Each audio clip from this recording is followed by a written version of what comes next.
So, it's been a while since we've had such a colourful discussion. Hey guys, MasakoX here. Now some of you may be aware of a certain type of topic of video that I did a while back concerning colour theory, and more specifically about how it connects to the Super Saiyan format. This all started about a year or so ago when Haverok and I, a friend of the channel, started working together on some of our videos. The channel was never the same after that particular video. It changed, man. It was just so full of Bororetta. The jokes. But in all seriousness, from that video we promised that we would revise our theory and actually revisit it every now and again. We sort of touched upon it with Ultra Instinct because, I mean, come on, you kind of had to. It was such a eye-opening experience to see. But for real this time, we're going to be actually looking back at the theory. We're going to upgrade it to today's standards, see whether it actually held up, whether some things need tweaking, or whether we were just completely wrong. Because it's okay to be wrong sometimes. But judging from initial musings though, from what we actually talked about back in June of last year, we actually come up with something surprisingly good. Also, a big thanks has to go out to HolyMountain, a user on my MasakoX Discord server, who provided us some very juicy information that we weren't aware of when we did the first video. He reached out to Haverok back in October, and yes, I know that was a long time ago, but it's well worth the wait. You know, October, Ultra Instinct, that was a pretty wild month. But thanks to his contributions as well as his advice, we can provide not just one extra video, but an entire mini-series about color coding, chakras, Super Saiyans, Dragonball.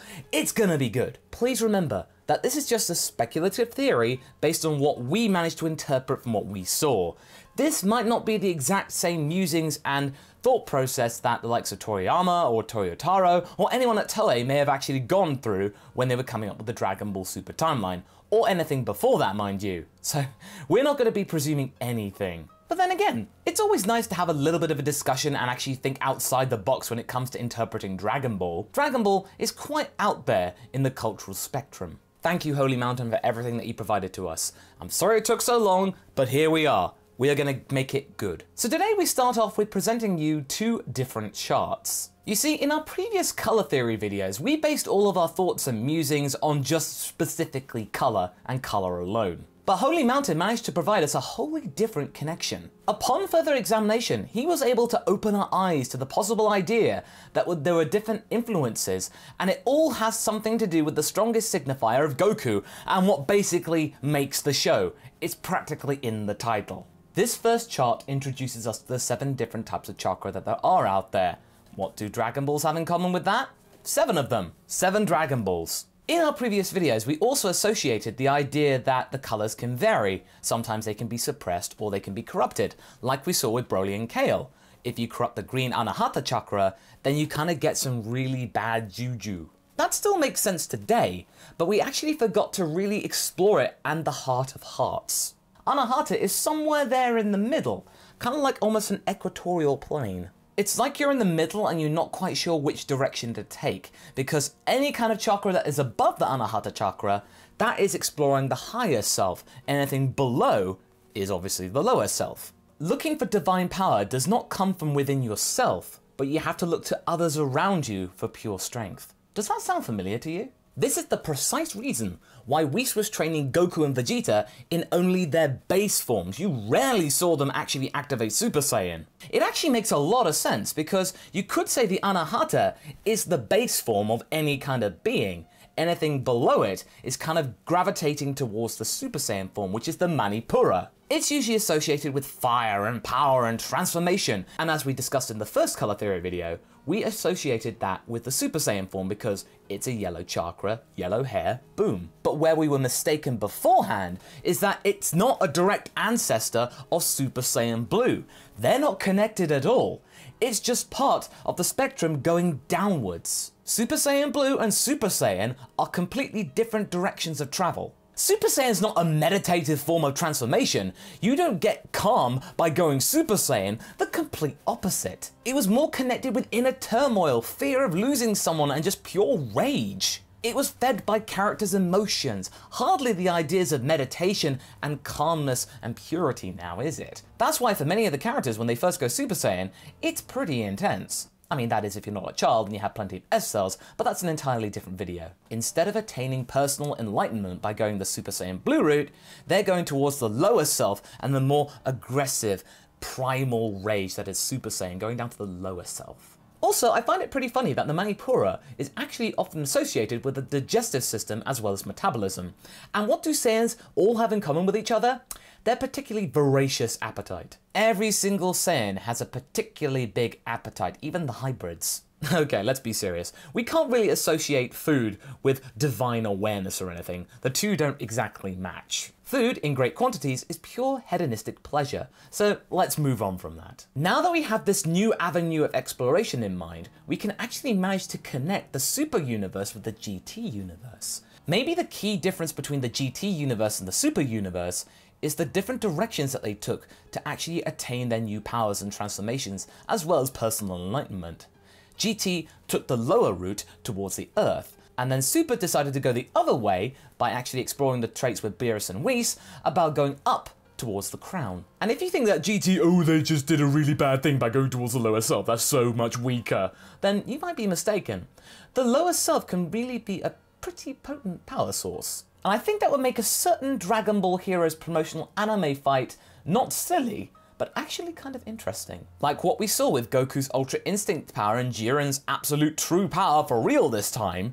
It's a direct comparison as to which kind of power is the most effective in Dragon Ball. We are seeing two fighters display their allegiance to the different chakra factions as well as the influence of power. Earthly divinity versus crown divinity. Yes, to some it might seem like a foregone conclusion that Super Saiyan Blue will win out actually, but it's still a really interesting idea to explore, and it makes the whole idea seem less crazy in a way, less fan servicey. Ultimately, it's just asking which is better in terms of trying to find power, GT or Super. It's up to you. It's history in the making, people. Okay, never mind. But still, it makes the whole idea seem a lot more grounded than we previously suspected. Another interesting theory that HolyMountain provided to us is the idea of the Muladhara, which we kind of glossed over in the first one, but it deserves more exploration now. We previously thought that the Muladhara Chakra was associated with the power of Super Saiyan God, just because it had kind of similar traits, as well as, oh, it's got the red color, so therefore that must be it. But upon further scrutiny and deduction, we kind of realized that we were going down the wrong path. If we stuck to our guns and said the root chakra was associated with Super Saiyan God, then really it would have just thrown our chart completely all over the place. Super Saiyan God, the key here, is somewhere up with the higher self because it's godly powers, not down with the lower self at like the bottom of it. So we needed to think in a different direction. For those of you who might not be acquainted with the Muladhara Chakra and didn't see our first video, then allow me to just go over it quickly. Muladhara is the root chakra. It's the foundation of energy body, a very intrinsic part of the yogic system. The thing that we forgot to mention last time is that the whole Muladhara idea is more connected with the physical aspect of the karmic system. Okay, so how can we associate the Muladhara Chakra in the Dragon Ball universe then? Well, how about the Kaio-Ken? You know, the technique that was so important during the early days of Z, then was forgotten, and then came back again strong with Firecracker Goku in the Super thing?